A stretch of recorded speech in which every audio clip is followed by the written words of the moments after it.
In this study, we deployed 2 trash barrel robots to study how people interact with autonomous everyday objects in public space. Equipped with 360 cameras, our robots were powered by recycled hoverboards, and we made 2 robots to separate landfill and recycling. Our study area is constrained within the trapezium-shaped traffic island called Astor Place in Manhattan, New York City. The space is set up with several metal tables and chairs for public seating. We used a Wizard of Oz deployment method to elicit natural interaction behaviors from people who perceive our robots to be autonomous.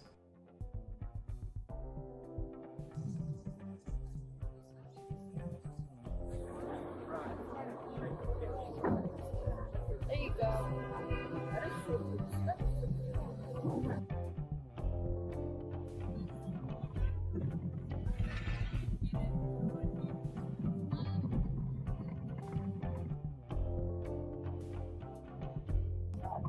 Yeah.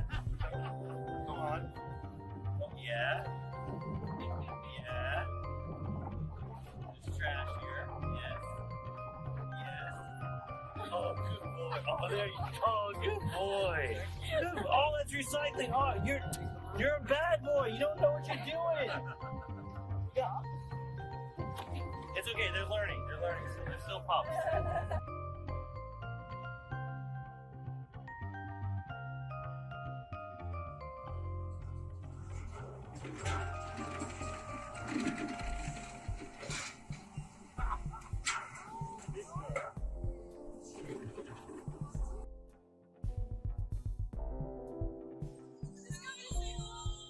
Someone was like rolling away from something earlier, and then I realized they're buddies.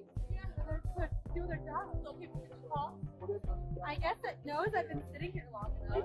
I should give it something. Okay. Come here, buddy. Thank you. Good job.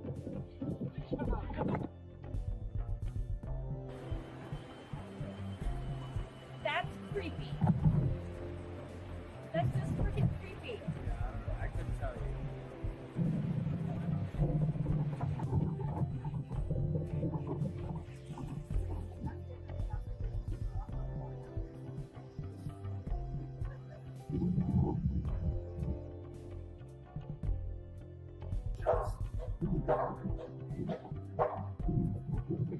It's the cup, bro. I'll give him a straw.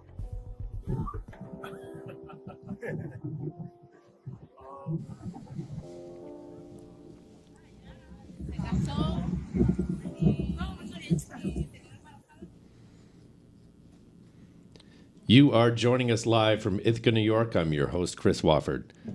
And I'm Wendy Jew. On today's show, we'll look at human-robot interaction and learn how Dr. Jew's field experiment research from her lab at Cornell is driving huge innovations in interactive device design, how autonomous systems are being designed and developed to operate safely in public and bring real benefit to society.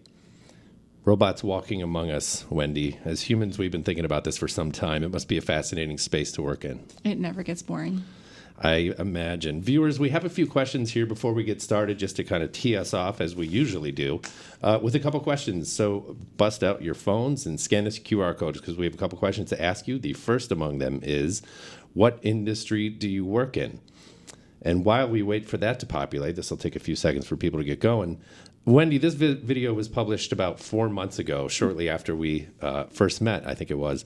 And last we spoke, you mentioned that these robots are being further deployed in New York City. Set the stage for us a little bit. Where were these robots located? Not everybody knows New York, but some of us do. What was the scene, and what does the future hold for autonomous trash robots? Yeah, so this deployment actually took place last summer in Astor Place, which is sort of in the middle of downtown Manhattan. Mm-hmm. It's very close to Cooper Union, and it's a nice central location.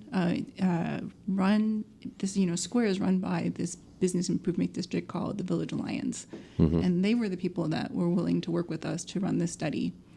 This summer, we actually have a 5-borough deployment of trash robots. So we've been talking to people in Staten Island, Long Island City, the Bronx. And we're going to understand how those interactions with the trash barrel robot will be different in other boroughs in New York. In our pregame huddle conversation, I was asking you, I was curious about how this kind of thing came together. So was there a problem that either Astor Place or Manhattan or the municipality in general, was there a problem that was to be solved? How did this kind of thing come together? Yeah, that's it's a great story. I mean, I'm interested in how people interact with public, installations in general. And when I moved to New York City, one of the things I really wanted to do is recreate some of the classic social science experiments, looking at how people interact with one another in public spaces, but with robots. And so the thing I was really trying to do is find a place where we could find enough tables and chairs in the environment that we could look at how multiple people interacting with multiple heterogeneous robots. And so we were looking for places where there was an outdoor cafe, and we talked to people at, Grand Central Station, and we talked to people at Central Park. We got no's or, maybe, but like very kind of lukewarm sentiment. I think because people were unsure how it would go. Yeah. And then somebody knew somebody who knew this woman, Daniela LaRocca, at Village Alliance, and they were game to try. But they asked us, they're like, do you have any examples of these chairs and tables that and this was optimizing seating or bringing in a chair where it was needed among a group or something, right? Like a lot of times when you're sitting, with friends and someone else comes up, it would be great if a chair, people spend a lot of time rearranging the furniture. Actually, some of the classic experiments show like how people move chairs around just to make their space more comfortable for themselves in public space. So we thought we would be doing chairs and tables, and then Daniela asked for examples of video of this kind of deployment. And I showed this deployment that we did with the trash barrel robot at Stanford, just to give her a feeling for what this kind of experiment, this sort of field robotics experiment was like. And the moment she saw that video, she says, that's what we should do. We should study trash barrels. Right, New York, trash is top of mind. Trash is important. And I was like, well, as academics, we don't really get points for doing the same thing again. So we really want to do chairs and tables. She's like, it has to be trash. Yeah. And so I was like, okay, we can do trash first. And then after, we actually did this deployment, it was pretty clear, like, we needed to do more trash barrel research. I was totally hooked on your work as soon as you shared the video with me at first, right? So there we go. Pretty tech-heavy audience, as anticipated, kind of all over the place, but manufacturing, chemicals, marketing. I don't have to read all these off, but nice varied audience. People working in many spaces thinking about this kind of the very thing we're talking about. Another slide poll to ask the audience, and this is more of a direct question related to this, which is, do you work in interactive device design, robotics, or mechatronics, any of those fields, right? So we'll ask them that. And while we're waiting for the audience to populate this, Wendy, I should mention, is faculty author of Cornell's Interactive Device Design Certificate. Your research, your teaching involves lots of programming, hands-on device building, very much related to what we're talking about today. Tell us about some new projects that you're working on in addition to the trash barrel robot realm. Yeah, I work in general to understand how people will interact with automation. And so one of the other things that we've been doing a lot of research in is looking at how people will interact with autonomous cars. One of my claims to fame is this method called Ghost Driver, where we look at how pedestrians will interact with autonomous vehicles when they're on the street and there's not a driver behind the wheel. And we do that by actually using conventional cars dressed up like autonomous cars with fake LiDAR and things like that, but with a person in a car seat costume behind the wheel. By deploying fake autonomous cars, we can understand what some of the issues are that people are going to face when we have more widespread deployments of autonomous vehicles, and then what some of the solutions will be to kind of make sure that those cars will be deployed safely where people are going to be. Perfect. So there we go. We have most of our audience no, right? I should have included, well, I did have no, but aspire to. So 10% of our audience are looking to get into this, which is encouraging. So you have a pretty visual deck that you are going to share with us. You can advance forward anytime you like. Sure. And just kind of take it away. We'll learn a little bit about, your work as we go. And just a reminder to the audience throughout, you can submit your questions. I'll be getting them here on the iPad so we can take your questions throughout. So there you go, Wendy, take it away. Sure. So one of the reasons why I picked this out of all the things that we were doing research on is because we've just recently gotten this press in April about the robotic trash barrels. And then I was going to show this video. But one of the things that's really important in this research is to show the difference between how we're doing research and maybe the classical way that people think about human automation interaction. So the normal thing that happens is that people look at the psychology literature, they understand something about people, and they develop a hypothesis from that, and they run controlled studies and then use the results of those studies to kind of draw generalizations about how we should guide interaction design. And one of the things that's a problem with that is that it assumes, first of all, that people behave the same everywhere you go, and that the sorts of things that you're running the study with are similar enough to other kinds of machines that are going to be out there that you could learn from them. One of the things that we're doing now is prototyping interactions with new kinds of, you build something that is like the robot that you'd like to see in the world, and you use what we call wizard of Oz, which means there's actually a person, we say behind the curtain. That's me. I had a question about that, yeah. Who's actually operating the robot. So, I think some people can be critical. It's a fake robot. It's not really intelligent. But we use that fake intelligence from the real person who's operating the robot to understand how the interaction should unfold. And we gather data about what the kinds of things that are happening in space, the things that people expect, what some of the signals are that would help you understand, what is coming up. And then we can use that interaction data then to develop new ways to drive the interaction. And the really great thing about this model is it's well adapted to different places in the world. It enables online machine learning to take place. So you can actually not only train the machines to behave one certain way, but you could actually help it to recognize signs that it needs to adapt. And so this is kind of a new way of designing interaction with automation that we're doing with this kind of field deployment, like the trash bale robot. Let's see, what did I have here? Next slide. So I wanted to show this video, which is the original trash bale robot video from Stanford, which was a study that we did in 2015, actually 2014, and then was published in 2015. I don't think there's an embedded video in that. Oh, no. I think that came across as a slide. Apologies. It doesn't look like it will play. All right. Well, so maybe what would we have seen there? Yeah. So one of the things that we did, this was a study that we deployed on campus with a trash bale robot. I will say that the old trash bale robot was slower. It used a Roomba Create base. Yeah. But we actually, one thing that we thought was really interesting about the way that people interact with the robot is that they didn't need any sort of guidance. They were instantly waving garbage at it, using it.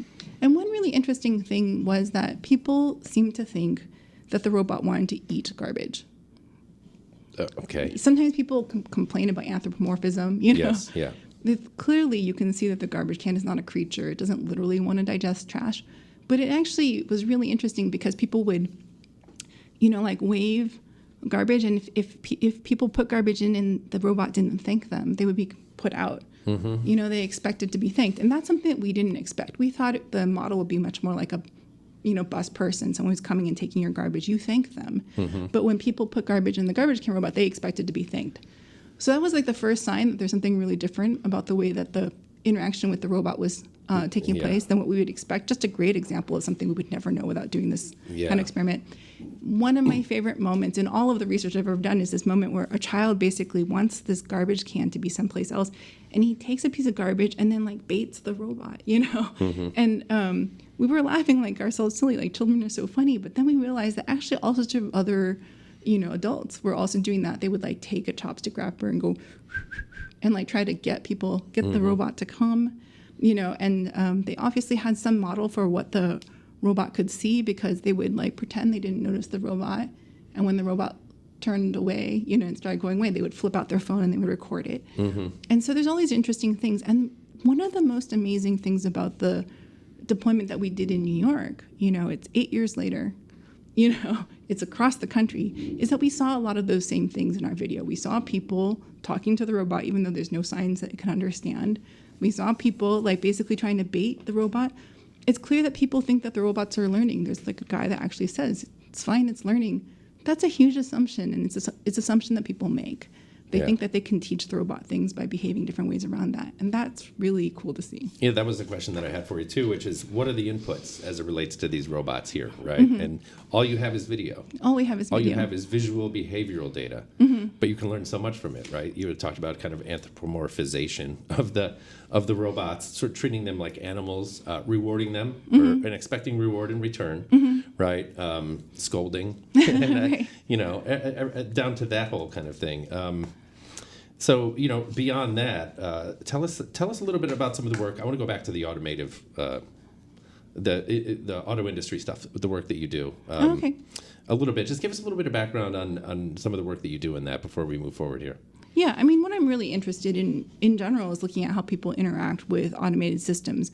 Basically, we'll have more systems that have behavior and have the capability of perception, and we actually don't have a roadmap for how we should interact with those things. Yeah. Except the people are geniuses at interaction. This is like, our abilities to kind of survive in modern day, life is predicated on our ability to like not run into each other when we walk, through a door or down the hallway or on the street. And the question of like, what is it that we are doing when we are negotiating joint passage, through these different spaces? Like, that's a question that's not well answered, particularly when you think about robots, which might not have all the capabilities, or perceptive or modeling capabilities that people have. And so that's the thing that we're trying to solve. So in the space of autonomous vehicle interaction, a lot of what we're interested in is, like, what do people expect? How do people respond when something that they don't expect happens? And how are those how does the repair, occur? So those are the sorts of things I'm really focused on in driver-driver interaction, for example, how we interact with other cars. Like, it's like the thing that we do with people when we're negotiating who's going to go through a door or an elevator, but it can kill you. And so figuring out how to do that right is important. And we get a lot of funding to help us make sure that when we have autonomous vehicles on the road, we're not going to have problems with that. Right, and that's a key thing that's been revealed to me in conversations with you that I think is the most important aspect of it. You're studying humans, right, and the way that we interact and behave, and it feels like you're doing the groundwork for greater things to come. You know what I mean? Yeah, well, That's I mean, the I sense think I get. a lot of I have an engineering background. I've always been a gearhead. I'm so excited about a lot of robots and technology, but I think a lot of these things are interaction limited, and it's because we have a blind spot when we're designing the machines. We don't think about the people they're going to be deployed around, the situations they're going to be deployed in, and so doing more research that enables us to see those situations, I think, is the really critical thing. Perfect. All right, let's get back into your deck here because there's some cool information. There we go. Sociable trash box. What's going on here? Yeah, so this is actually, I wanted to point out that we weren't the first people to look at trash barrels, and this is a project that was comes out of Michio Okada's lab in Japan in 2010, and this was published at this conference, Human Robot Interactions, which I'm a big part of.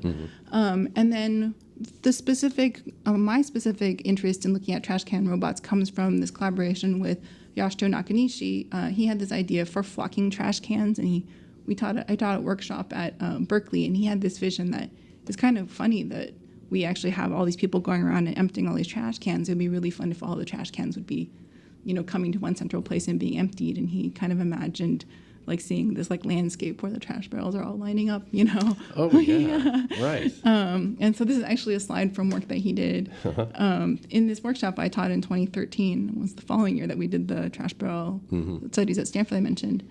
We also have like a longer line of research looking at robot furniture. So since these aren't videos, we won't be able to see this, but we actually have this project called Mechanical Ottoman, looking at how people who are sitting in their own living rooms or, in different places might interact with the ottoman that comes up and, offers itself to people's feet. And one of the things is, some people did what we expected, which is to understand that that's there for them and put their feet up on it. But one of the things that's really interesting is that we saw all sorts of things where people, were a little skeptical, had to be persuaded, by being nudged by the ottoman. We saw things where people were curious what was inside. And actually the range of behaviors that people exhibit around the ottoman were more interesting than what the standard person does And one of the things that, I think is important about this method is that when we deploy products in the world, unlike when we do psychology experiments, we need not just to know what happens in general or most often, we need to actually adapt to all the different ranges of things that people might do in response to the fact that there's something moving that they're not used to seeing moving in the environment. And so that was actually the first big robot furniture project that we did. And one of the things I really like, I think I mentioned to you, like at some point someone was taking pictures with us with our robots, and I posed next to this ottoman, I posed next to a trash barrel, and I'm a little bit of a punk, so I like that the day afterwards the photographer will say it just looks like you're standing next to a trash can. I'm like, that's my point. My point is everything in your environment could become a robot. Keep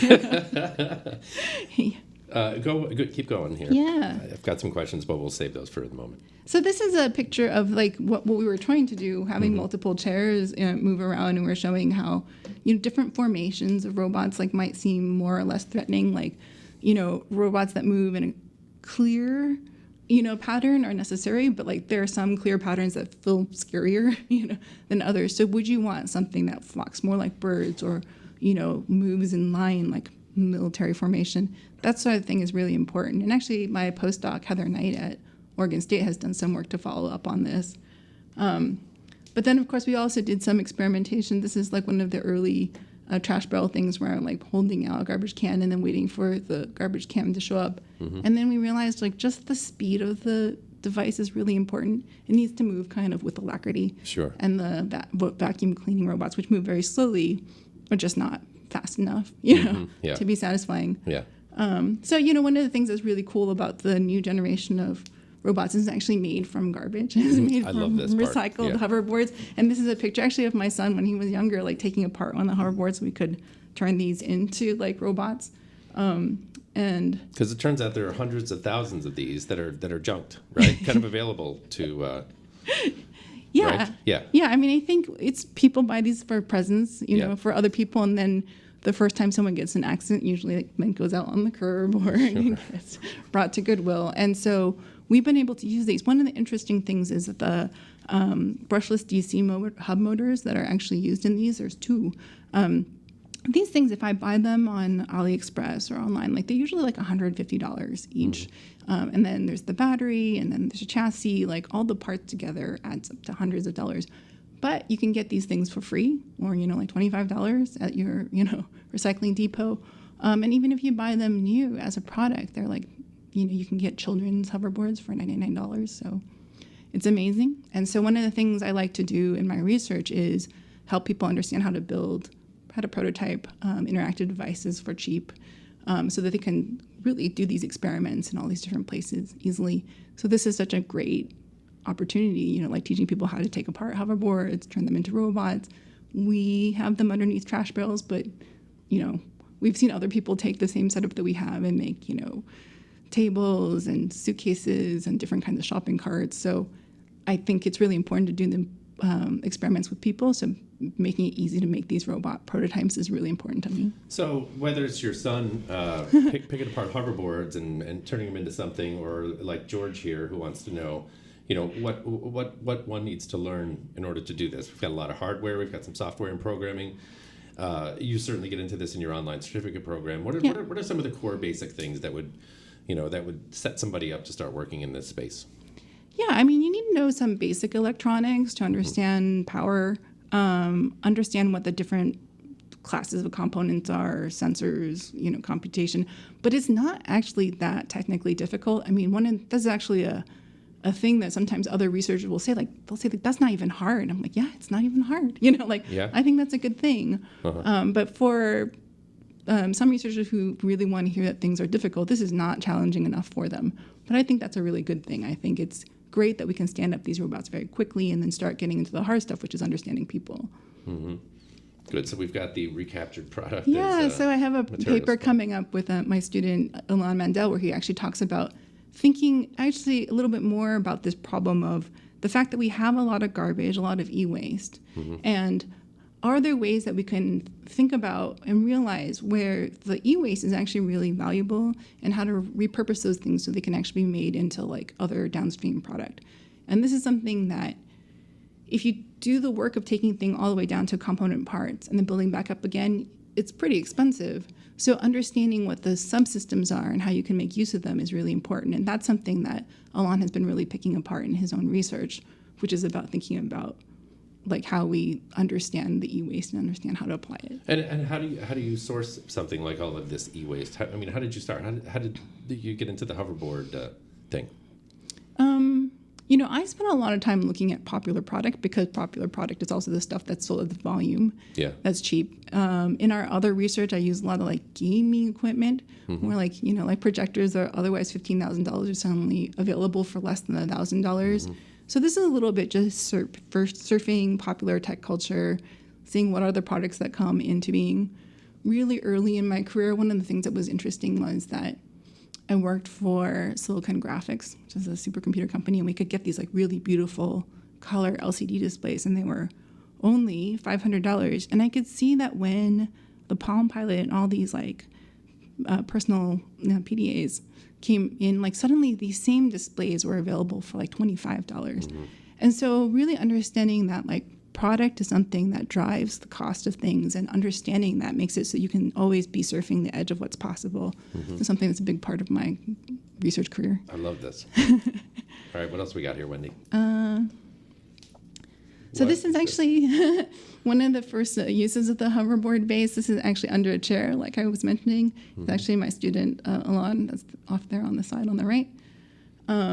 This was a video of one of the PhD students, JD Zanfrescu, just like running it was really exciting when we actually got the hoverboard running around. And one of the things that we really needed was a motor driver that could actually drive these robots.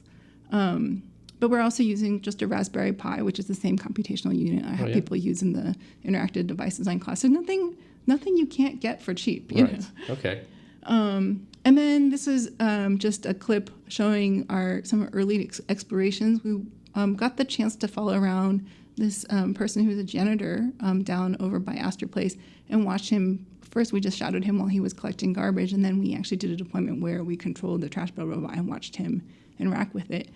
And one of the things that was interesting is that, he has a pace at which he goes through to pick up garbage. There's a lot of things where people nicely package up their garbage, and then other people who are recycling come and open those things and like pull out the recyclables, but then like leave the garbage just strewn down the street. So a lot of what this person is doing is cleaning up after that.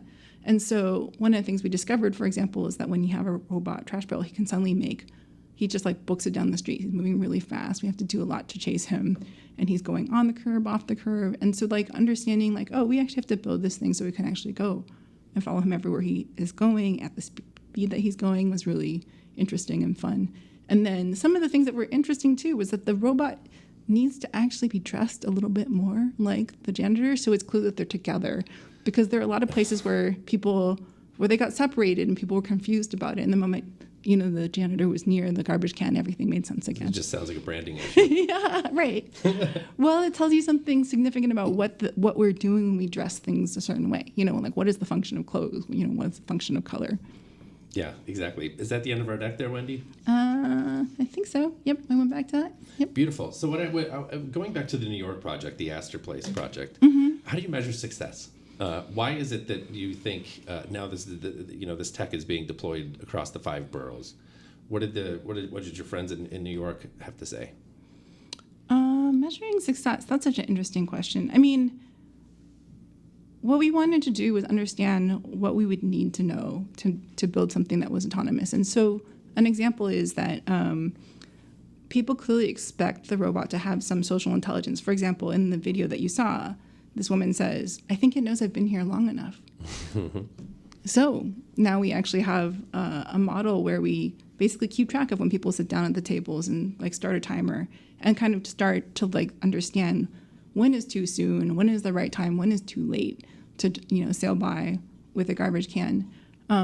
People expect the robots to know about one another, and sometimes they expect the robots to be competing, Yeah. And sometimes they think the robots should be cooperating, but then now we have this other question, which is, what does coordinated behavior look like to them? What would discoordinated behavior look like to them? Could we do some experiments to understand that better? So I think it's really successful in that it raises all sorts of other questions that we really want to follow up on. I don't think it's successful in that we know everything we need to know about robot garbage cans. I don't know if you'll ever know everything you need to know about humans, right? Right. It seems interminable. You must learn something new every day, or at least a new question to consider. And to further, hammer the point home, we have a question from an audience member who asks, how critical is it to understand how people react to seeing autonomous robots when we think about developing them and how they interact with people? Again, this goes back to your core mission, but tell us again. Yeah, actually, one of the things that I am really excited about to answer that watcher's question is this kind of like meta issue. Like, how do we learn and enforce norms? So how people react is really interesting. Like, when people are upset, that is actually something the robot should recognize and learn from. As people, we don't just come into the world knowing how we're supposed to behave in all these different situations. And all the time we're in situations where we're thrown, where it's new and we don't know how to behave, but we actually have ways of trying to do things and then seeing how people are reacting to the way that we're behaving and then correcting ourselves. And that is not a thing that we're building into robots yet. So during the pandemic, one of the things that my research group did was this project that we call Bad Robots, where we show people videos of robots failing, and then our participants have agreed to have their faces recorded while they're watching these videos. Mm-hmm. And what we have built from that is a model which can predict whether a person whose face we're looking at is watching a robot failing or not. And what we're trying to do then is integrate that model into a robot, so the robot can tell if it's doing something that people are upset by, and then try to understand like what are the things that people where it's going right or wrong. So those reactions are really important. I think we will never have a comprehensive catalog of what the robot is supposed to do in every situation, just like you're saying we don't as people have that. But I think if we can get to that meta issue where we can see the norm enforcing behaviors or the signals that we're giving each other, if we can teach the robots to look at those things, we can have machines that pick up on how to behave while they're cruising around in the world. Yeah, and this goes to something you had said earlier, which is talking about how robots need to be savvy about the norms and social signals that people use to negotiate roads, sidewalks, hallways, public spaces, and so on. Yeah. Is there or will there be a sophisticated kind of interactive learning component to this via AI or otherwise? It seems to make perfect sense. Yeah, that's the goal. That right now, that's the holy grail for me. If we can get to the point that we can actually pick up on norm enforcing behaviors and adapt to them successfully, I'll be really excited. So where are some public spaces where we're starting to see more autonomous systems operate? Anything comparable going on out there that we may anticipate in the coming, years? Things are really moving very fast, so it's hard to say. But yeah, I think one thing that we see in a lot of places are these sidewalk delivery robots. Mm-hmm. Very often these deployments happen near college campuses. In New York, you were talking about this. Well, in New York, there's some experimentation going on, but also there was like Pittsburgh, Bay Area, Berkeley, Seattle. And one thing that you commonly see is that these deployments are made public because people are complaining about them. There'll be a sidewalk delivery robot that's just parked in a curb cut that's actually meant for handicap accessibility, and it'll just be sitting there and making it difficult for people who actually need that curb cut to go. And it's because the robots have been trained so that if they don't know what to do, they just stop. And that can actually be really dangerous for people if they're in the wrong place when they're stopped. Another thing that's going on in New York City is there's deployments of these police dog robots. It's very controversial. Sure.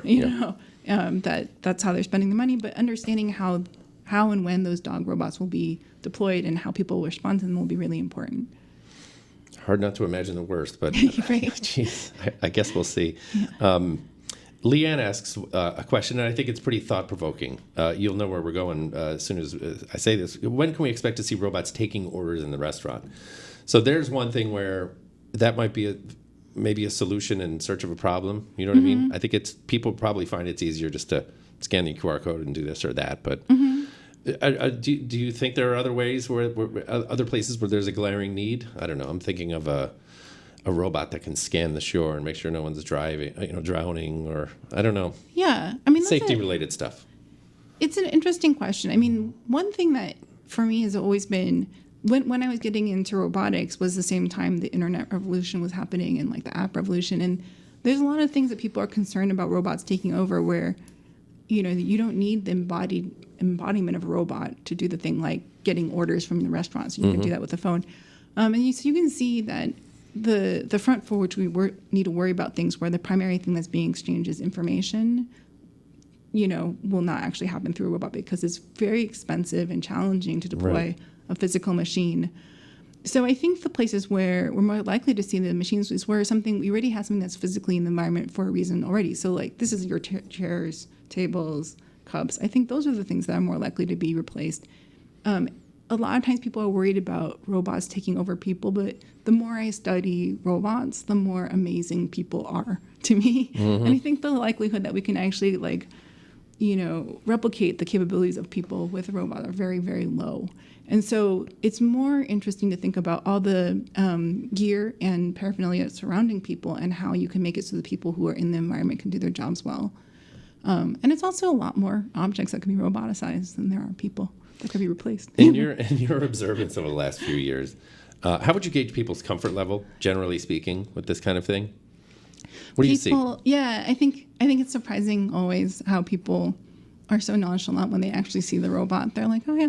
And when we interviewed them, we're like, do you know what that is? They're like, it's a robot trash barrel. Obviously, we don't tell them, they tell us. So I think even though it sounds, exotic and strange, when people actually encounter it, it seems really normal to them. Like this was the future we were promised. A question comes in from Mike. So in the video, in the beginning, the man gave the robot the finger. It appeared to back off a bit. And this goes, back, and we should clarify, was that remote controlled or reacting to cues, right? Yeah, it should be really clear. When we say these are prototypes, it's because they're not fully functioning interactive robots. Right. Wizard of Oz controls means there's actually a person who's remotely piloting these machines. So it's actually a graduate researcher who is like looking at the interaction and behaving. And that's because, the reason why we do the research this way is that interaction is contingent. Like what you do depends on what I do, depends on what you do. And our understanding of what people are likely to do is pretty thin. So if we just pre-program what we think is going to happen, usually the tree for the interaction breaks down in 2 moves. Yeah. And so we really need to have someone smart, behind the wheel, Yes. Steering the robot so that we can actually understand how the whole interaction should unfold. But it means that the work that the wizard is doing is as much a part of the experiment as what the people do. Yeah, exactly. I have an interesting anecdote from Zoe, who was at a sushi restaurant the other day. Standard service, except for the fact that a robot delivered the sushi. She was very surprised. It was in a small neighborhood restaurant. That makes me, I can't help but ask, how much did that robot cost? I don't know what the functionality was and Zoe's experience was like, but it couldn't have been that dazzling. I don't know. Yeah, I mean, I think what would it take to have a sushi delivery robot cost? I mean, I would guess $10,000. Really? Yeah. So like basically the low cost at volume, like mobile platforms that you can buy are $10,000. And that's not anyone making a killing. That's nearly at cost, Yeah. But there's a lot of things that go into that, and it's not just the cost of the parts, but also the service that's involved in the software, and training people to use it. So the prototype robots that we're building are less than $500, but they're not actually automated. They're not designed to be product. They're just there to be research instruments. I have a question in from Dustin who asks, what future roles with a higher consequence of error do you imagine robots may assume as they become more able to perceive human reactions to their presence? Do you know what he's getting at here? Is he just asking, like, what are things that we can actually use robots for? Future roles, aspirational stuff, I suppose, right now. Yeah. I mean, that are higher stakes than what we're talking about here. Yeah, I mean, there's a lot of interesting work going on already. For example, in hospitals, there's a lot of robots that are being used to deliver things from point A to point B. A friend of mine has a startup called Diligent Robotics, and they just found just by following nurse staff around, they spend a lot of time just like running to a place and getting a piece of paper or picking up pills and stuff like that. Yeah. And you spend a lot of time also waiting. So here's a person who's capable of doing all these things. They're spending all this time running back and forth and waiting, and so their robots do nothing more than material handling, but that actually is a lot, and it takes a lot of work off of the plates of people who have other things to do and could be interacting with people. And I see that same kind of material handling issue, in factories, warehouses, in the city.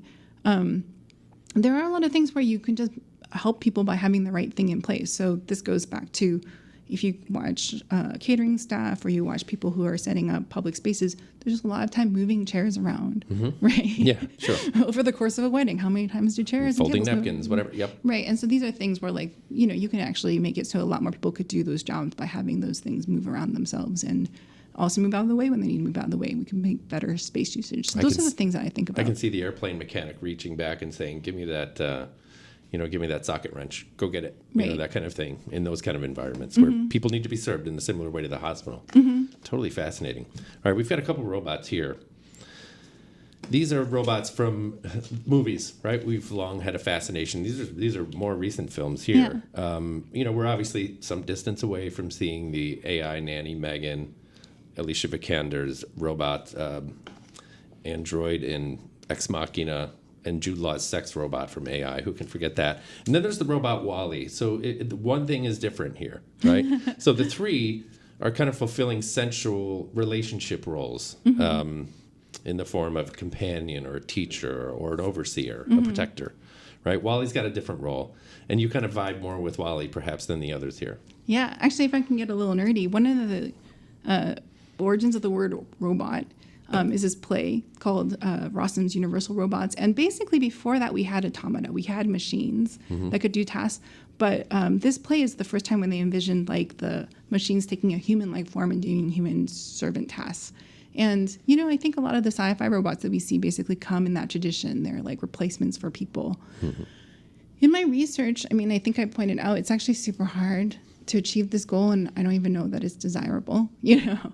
And I think what's much more interesting is the fact that you don't actually have to be human-like to do the things that people expect an interactive robot to do, which is to, you know, show some indication of what it's likely to do, what it can perceive, you know, what it's motivated by. And Wall-E, I actually had a chance to work with Doug Dooley, who was one of the animators at Pixar that worked on this film. You know, Wall-E basically has just like a huge range of expression, and you can actually tell all sorts of things about like what he's thinking, what he's looking at, how he feels about it, what he wants. And that is something that is really amazing to see that can happen through these like mostly non-anthropomorphic features. And then that is an aspiration of mine, that we can actually make robots that are the form that they need to be to do their job, like maybe this mic, you know, but still have enough expressive action that they help people understand what's going to happen and know what to do in response. And you really zoned in on Wall-E's gestures, right? The way he responds to humans. Right. Yeah. One thing that was really amazing working with Doug was just he's so good at picking apart how like different movements signify different things. So he showed, for example, that if you have the robot lean forward, it makes it seem like he's eager and leaning in and about to act. But then if it like looks up, it looks a little bit more servile, you know, and if it looks down, it looks a little bit more determined. So like these like nuances, like if it looks like this, it looks a little confused. So that like these nuances of how you have this kind of primary angle, but then these like other additional secondary angles, like how that sets up that expectation for people and like how strongly people feel, you know, those, you know, that expression. Like that's the thing that I learned from getting to work with Doug. The signal processing kind of thing is really fascinating to me when we were talking earlier about autonomous vehicles and the way that people behave on the road and some of that eye contact stuff. Can you describe a little bit of that? Because I find that really fascinating. Yeah. I mean, one of the things that came out of this Ghost Driver protocol I mentioned was this like discovery about how people interact with cars on the road. We all know that we make eye contact with the driver and then negotiate who's going to go first, and then we go. But when we actually did the field studies, it turns out that's not at all what happens. This thing that we all know that we all do is not what actually is the dominant mode of interaction on the road. What normally happens when you come up to a car on the road is that you actually look at the front of the car, the bumper, you look at the wheel, which is the thing that would change the most. And if you think that the car is going to stop and it stops where you expect it to stop, you basically go. You never look up. You don't look at the driver. So when do you look at the driver? It turns out if the car moves weirdly, you know, like in our experiment, we basically stopped and then the car like eased up, you know, in towards the crosswalk again and then stopped again. That's when people look up. So the thing that we all know that we do is not the normal behavior. It's actually the breakdown behavior. It's the thing that people do when they don't know what's going to happen next. And then they look to see if there's someone or something they can negotiate with. And that is the moment when people see that there's not a driver, you know, behind the wheel. And one of the really interesting things is as long as the car is stopped, then people feel comfortable going. But mostly people are making the decision whether they should go or not go when the car is coming and it seems like the car sees them. And how do they know that the car saw them? It's not by actually looking at the eyes, because it's actually quite far away. It's by looking at the car slowing down, like the way that a car would slow down if a person takes their foot off the throttle. Mm-hmm. And so people are basically making this decision of whether they've been seen, whether they can go, before you can actually do most of the things that the car industry had been designing, you know, like sound interfaces, graphic interfaces, like, so all these things that other people have been working on in the space of what was called EH2MI, external human-machine interaction, were actually not relevant to what it is that people are normally doing when they're crossing the crosswalk. I find that stuff fascinating. We could have a whole episode on that. There's a question that came in from Chen Gong who asks, this is a great one, what autonomous systems HCI areas, are human-computer interaction, I guess, are underinvested where you'd like to see more research and more discussion? For example, autonomous vehicles, driver-to-pedestrian signals, cleaning robots, etc. So where is there an area of research or an area of focus that needs more attention, funding, development from where you sit?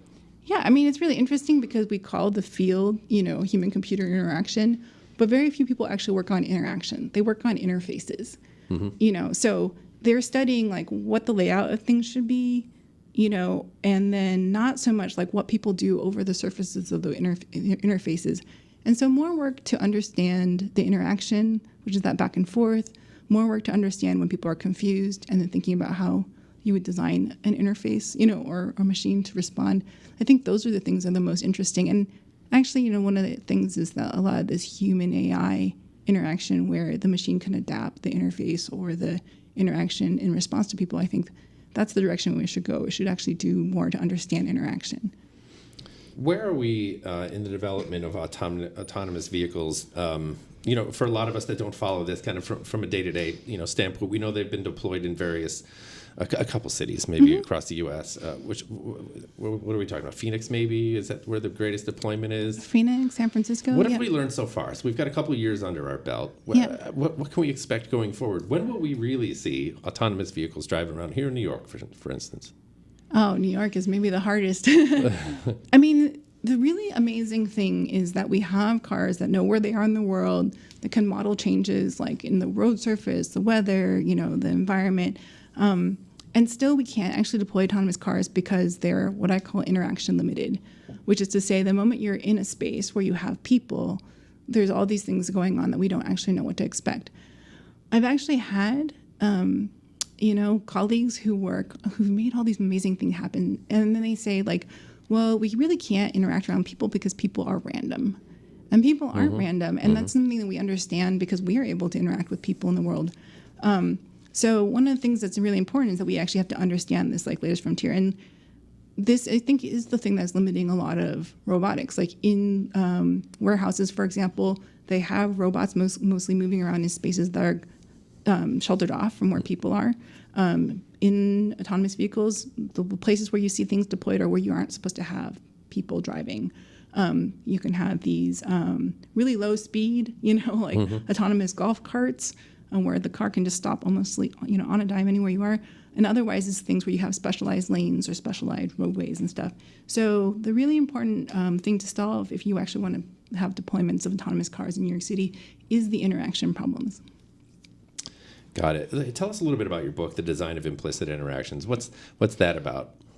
Yeah, the design of implicit interactions is thinking about how we can actually design to accommodate the fact that people implicitly communicate with one another all the time. Of course, we explicitly communicate like we're doing now. Yeah. But, am I talking to you or, someone over behind the camera or, a sound guy? Like my bodily orientation, for example, is an example of an implicit indicator of what I mean.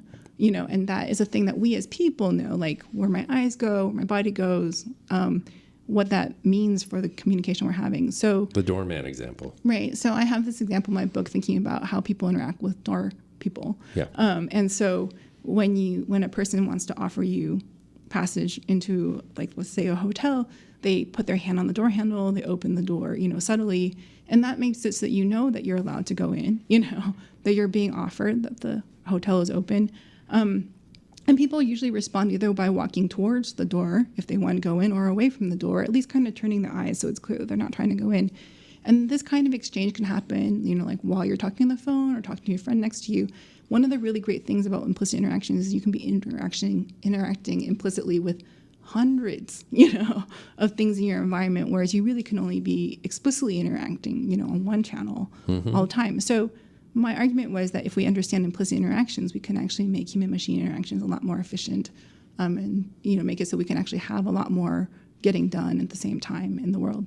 You cracked me up when we were talking earlier about, and this is something that's going to become a big consideration of yours. We ended up in a place where we were talking about societal norms. And how we're going to have to account for these kind of things. We were talking behaviorally about, you had a friend from Copenhagen or something who said something about the way people, we were talking about two cars, right? Yeah. Signaling, we're at two stop signs, you go first, that kind of thing. Tell the audience about that. I find this fascinating, and it's going to open up a whole Pandora's box. I mean, if I can back up a little, one of the things that has been a challenge is that when I come from an engineering background and I'm talking to computer scientists and engineers about implicit interaction, a lot of times the people I'm talking to are not super aware of the behaviors I'm talking about. They're not experts in people.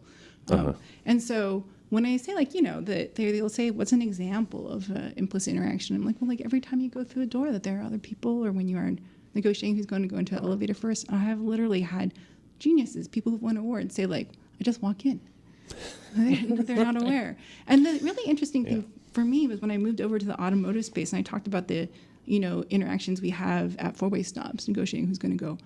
Everyone is aware that we do those, So they're less aware of the things they do with their own body, which I think is interesting. Yes. And maybe a result of the fact that you learn to drive, later in life. Maybe it's because you could die if you do it wrong. Yeah. And so one of the things that's really fascinating is when you rent a car and you go to another place, that you know how to operate the car, but you know that the way that you're interacting is not the way anyone around you expects. And you can tell they're mad at you through your car. Yeah. Like, you're so sensitive to interaction that you can spot, angry driving behavior like through the car. And what I think is really interesting is that if we can actually pick up on this and understand how to adapt, that would be super great. So one of the things I'm really interested in are these like cross-cultural driving norms. I'm always collecting them. And so one of the collaborators I work with, Kirsten Fisher, she's from Denmark, she was saying, oh, that's one thing when I was like, in the US, I never got used to how rude the drivers are. And I was like, oh, how are they rude? What are we doing wrong? Yeah. And she said, oh, when you're a pedestrian, you're waiting to cross, they go like this. And I'm like a command. Yeah, well, I was like, that's polite. You can go. Right? Like, you can go first. Yeah. And I'm like, what do you expect? And she's like, you stick out your palm. You go like this. You invite a person to go across. And I just love this because I can only imagine how you would get shot doing this in New York City, like, because it would be perceived as being too sarcastic. Polite. Like royalty. It's like, so like, and it just highlights how important it is to get it right. It's not enough just to default to the most polite thing you can do. You actually have to understand what people expect and adapt to that. That's so funny. I want to ask the audience here, what is an area of public life that you think could benefit from a responsive, interactive robot? Do you have any other projects in the hopper right now that you're working on that are kind of related to what we're talking about now? So many. I mean, I am really, like, particularly, I want to just emphasize this, like, collection of these normative behaviors, these things that we do to kind of signal to each other that you're doing the right thing and the wrong thing. That is something that I'm always trying to come up with new ways to study. How do you manage that data? How do you compile that for future use? Sorry, I'm a little ignorant of how this might work on your side, but you're collecting a lot. Yeah, we collect a lot of video data. I mean, actually, in the autonomous vehicle human interaction research is really cool because the person basically sits inside the robot, so we can collect not only the video inside the cabin, but also, what's the context around the car. We can collect telematics data. We can collect location data, physiological data because the person's sitting in a, stable space. So there's a lot of things that might actually matter. But yeah, so we basically get a large synchronized data corpora, and then we have people go through and mark moments that they think are significant and maybe why they think they're significant. And then one of the things we're working on now is making it so that we can use the human labeled data to have machine learning go through the rest of the data and pick out things that are similar to that so we can actually look at a larger scale of data. So I'm always thinking about, like, how can we set up the experiments so we can collect more data? What are methods we can use so we can actually scale up the analysis and labeling of the data? And then when we train that, how can we test the models? But this is back to a point that you made earlier. Elizabeth Small is maybe looking for some clarity. What is the difference between interaction and interfacing? You had described that there is we should distinguish between the two. They're two different things that we're talking about. Yeah, the interface is the physical location of the interaction. So in interaction design, for example, the screens, the keyboard, like the mouse, like these are things that we think of as like interfaces. The touch screen was kind of like a big, innovation. When we talk about interaction, it has a little bit more to do with the behavior. So sometimes the behavior happens through these things, like the screen. You can change the coloring of the screen, you can change lights. But maybe the more important thing is to think about actuation, orientation, timing, Yeah, sure. And so those are things that we actually spend much less time on. Timing is super hard, Yeah. Making machines that are quick enough both to sense things, model them, and respond in time is still really challenging. I wanted to check if the audience had any ideas here. Senior care, law enforcement, we talked about that before, autonomous wheelchairs. So healthcare sounds like there's probably a pretty big need, certainly in that field, mental health emergencies, et cetera. So that's, one of them. And then, some of these other things, grocery stores, automation of, I'm not sure what the education component would be, but contracts. Yeah. So, one thing through our conversation that I've always kind of been curious about, and it's something that keeps coming up, is do we need a robot to do that thing? You know what I mean? Do you have those conversations quite often with people? Or do you know when a robot kind of fits the bill? Do you know what I'm getting at? Yeah, I want to be clear. I'm less Okay. the person who's advocating that we have robots everywhere for everything. I didn't get that impression. Yeah, No. but more that the robots that we have should be well behaved. Yes. And I don't think they are right now. Right. Not more robots, right? Better God, no. robots, yeah. Well, and there are things that I think if you had a well-behaved robot, if it could fit in, then there are problems that could be solved. But I don't think we're at that place. But, you were saying education. Well, we have one kind of educational system for lots of different people. But if, 5 people out of a class of like 30 are confused, like, is that enough to change everything that we do? Or could we individualize things so those people that look confused could actually have more detailed instruction? Like, that's the sort of thing that would be really useful. And that wouldn't actually even require embodiment, but it requires more the realization that the physical, signals that we're giving are actually signs that, like, I should pause, ask questions, follow up. And that's a thing that people do so well, but it's hard for us to do at scale over a lot of people. And that's something where automation might be able to help, customize the interaction so that it's better for everybody. You've been a great guest. I've learned so much today. Thank you so much, Wendy Ju, for joining us today. Thank you, viewers, for the questions. And just one last thing, let's share that interactive device design certificate URL with our audience, in addition to Wendy's book and any other resources that we have there. Thank you, audience, for joining us. Again, Wendy, a pleasure. Thank you. Thank you so much.